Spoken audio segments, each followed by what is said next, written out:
Excessively censored by YouTube and SPLC.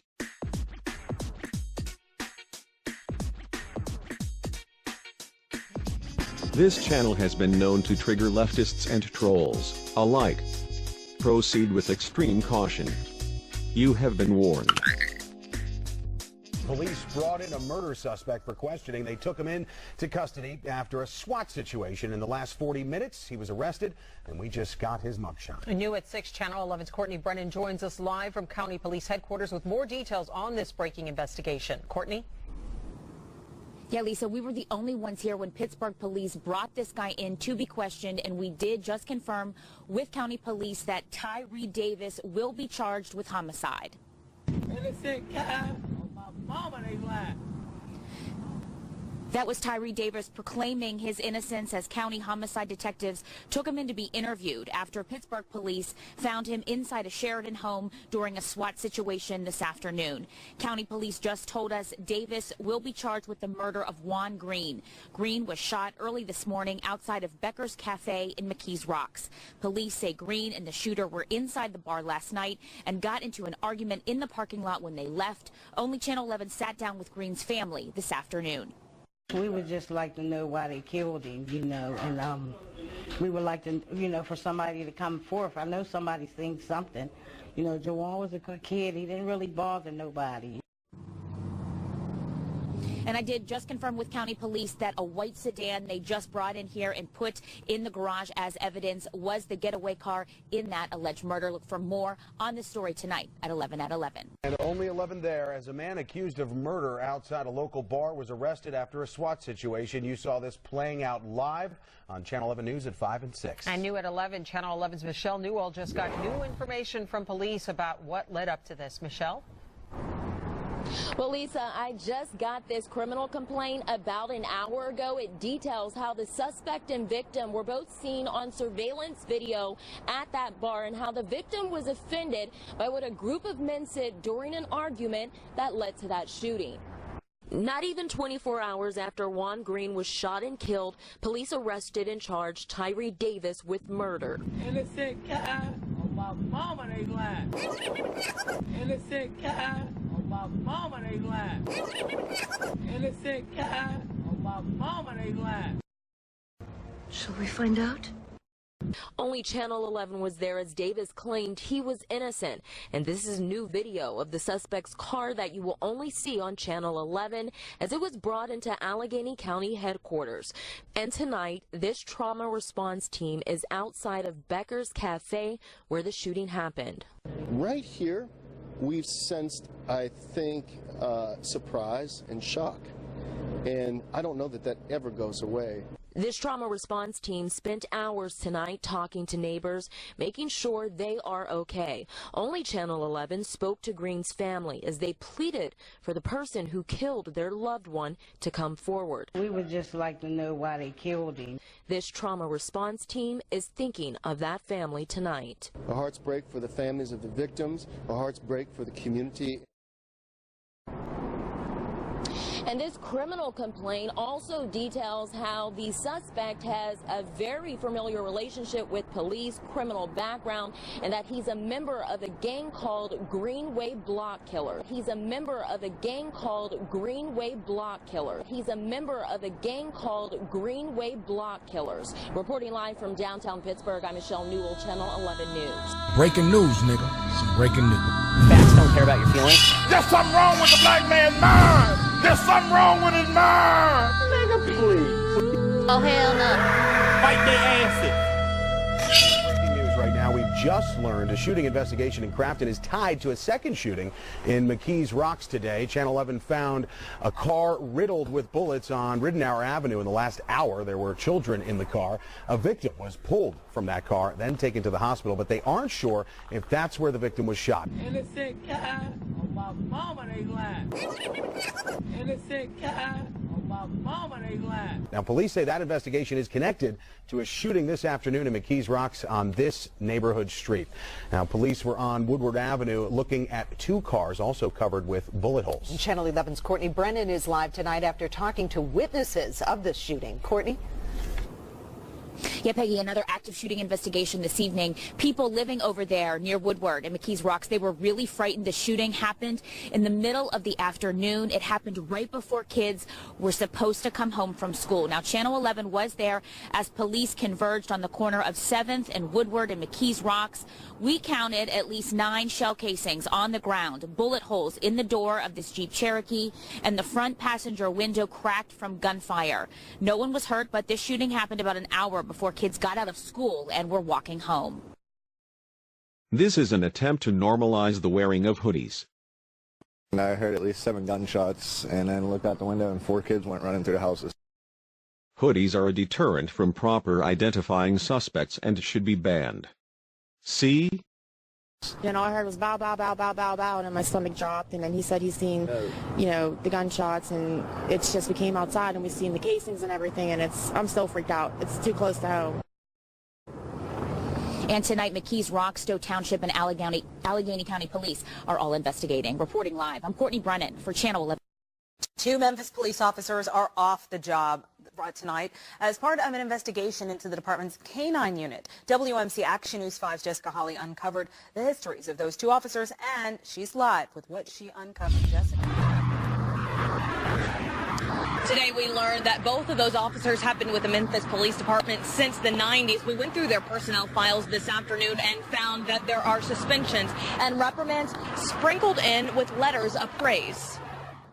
The Memphis Police Department remains quiet on any possible findings in its investigation into an officer using a department K-9 to breed puppies. Multiple sources tell us those puppies were housed at the MPD K-9 facility. But on Friday, a spokeswoman for the department confirmed Lieutenant Robert Covington and Officer Carl Craig were relieved of duty pending an ongoing investigation. This is video of Sergeant Covington from 2016 while giving WMC Action News 5 a behind-the-scenes look into the K-9 unit. A unit made up of highly trained dogs teamed up with handlers who conduct building searches and suspect searches, as well as narcotic and explosive detection. I'm always disappointed if there's any possibility of policy violation or impropriety by our police officers. We went through the dozens of pages in both Covington and Craig's personnel files. Craig's reviews from supervisors showed high marks over the years, though we found several minor incidents in the 90s that resulted in a handful of oral and written reprimands. In 2012, Craig was suspended for 2 days when his take-home vehicle was involved in a minor accident while off duty. Covington, who started with MPD in 1995, also had a personnel file filled with praise mixed with several suspensions, including a 4-day suspension for unnecessary force and personal conduct in 1998. He was also suspended in 2013 for 3 days while working a second job while on sick leave with the department. There's no word tonight if any of those dogs were sold as a result of this possible breeding. We are following this investigation closely, and we'll keep you up to date on what we learn. Reporting live tonight, Jessica Hawley, WMC Action News 5. New at 10, a man working as a security guard in Cooper Young is recovering after he says a man looking for a place to stay bit through part of his face. Good evening, I'm Kanji Anthony. And I'm Joe Birch. WMC Action News 5's Janice Broach is live with how the vicious attack unfolded. Janice? Well, people who live in the Central Gardens area posted on the app Nextdoor there was a man going around knocking on doors asking for a place to stay. Well, now it appears that same man came into the Cooper Young area and literally bit a chunk out of a man's face who was trying to help him. It sounds like Silence of the Lambs or something. Crafton Barnes has 14 stitches on the outside of his face and even more on the inside of his mouth after this man bit a chunk out of his face. We started wrestling, and that's when he lunged at me and just bit this huge chunk out of my cheek. Barnes, who works security at a Cooper Young recording studio, said he came across Cortland Northcross when he knocked on the building asking for a place to stay. Barnes said he couldn't stay but gave him some food. Barnes said Northcross kept coming back and then started sending frightening messages. Left me a voicemail threatening to kill everybody in the house, and then he started texting me from that same number and saying he's going to carve me up and call the police. It's okay, I'll kill them too. On Wednesday, Barnes says Northcross broke a window climbing into the recording studio. Barnes hit the alarm, and that's when Northcross attacked him.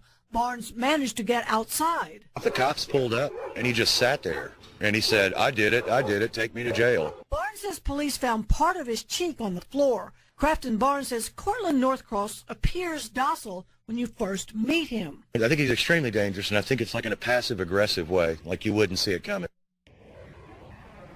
Now, Cortland Northcross is behind bars charged with aggravated assault and burglary of a business. Crafton Barnes, he has no health insurance, so he's got to pay for the stitches on his face. He has a GoFundMe page, which you can find on our website. Live in the Cooper Young area, Janice Broach, WMC Action News 5.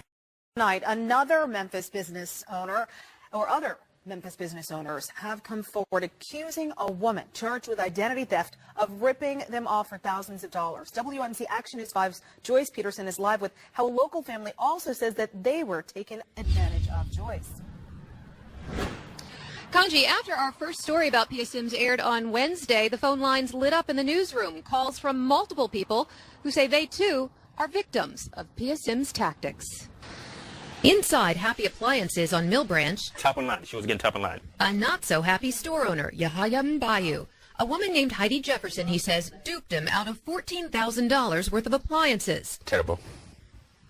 We was trust her, and we was happy making money. We thought it was real money. Anthony Elmore says Heidi Jefferson stiffed him on a $2,600 carpet install at her 5-star tax business in Orange Mound. The sister Gail ain't paid nothing. Zonk.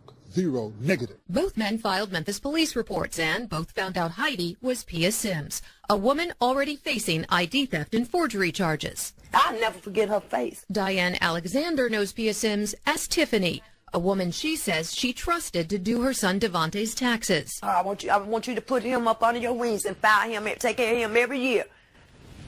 Yeah, she took care of him. Diane says 3 of her son's last 5 tax returns were claimed by someone else. And Nisha. She asked for my name and my kids' social security number because she said it was dealing with the IRS. They giving away free grant money. Nisha says Pia Sims never delivered any money last year.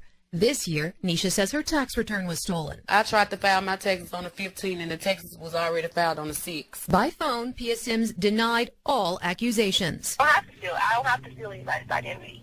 You know why I don't have to steal them? Why? Because if they'll give them to me. I don't have to steal them. Then guess what? I have consent to use. Little consolation for Nisha, Anthony Elmore, Yahaya Mbayu. She need to pay the price for what she done. And Diane and Devontae Alexander. She don't have a heart. She's a python. She's sucking people dry around here.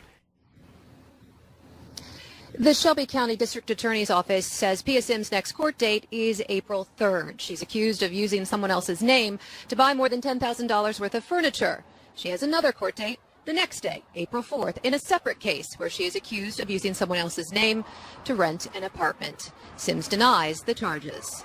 Reporting live in Midtown tonight outside the MPD precinct, I'm Joyce Peterson, WMC Action News 5.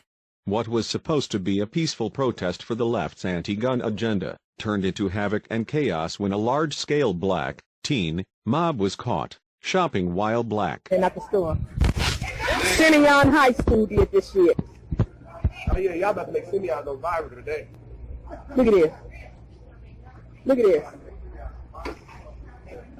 Look at this. Look at this. Simeon High School.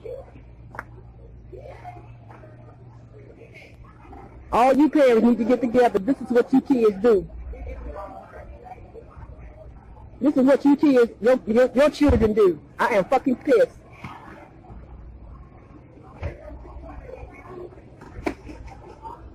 We thinking somebody here fighting and shit. They running through the store like motherfucking horses and shit.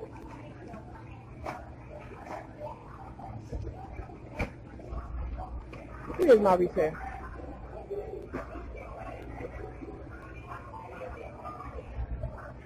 I don't even think I want to even shop in here now. Mariko, you think I want to shop in here now?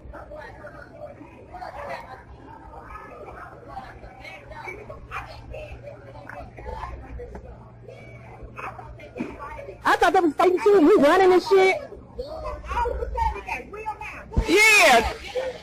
Look at this. Yeah, they be stealing. They was loading their backpacks up with stuff. I don't even think I want to shop in here now. Yeah. That's the only school that's close to here. And they dumb ass got to come in here and shop and shit. And if they did this because they apparently doing this to stop violence, but you just created a violent act. Right. This the first time this happened to him? Wow. This is crazy. I don't even think I want to finish shopping in here. Well, I mean, they just hit the man. I am too pissed. No, it don't make no sense.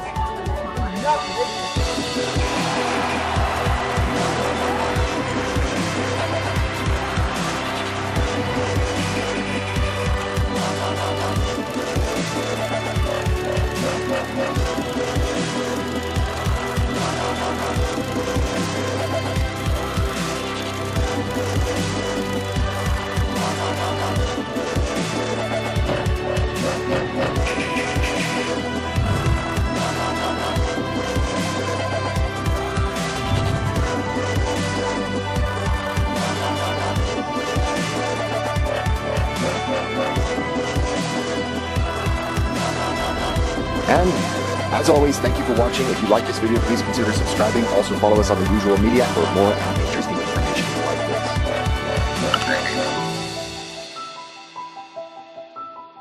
this. Channel moderators are Jer Shax and Michael Thomas.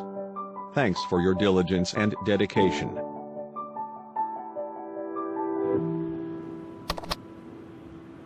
Fight their asses.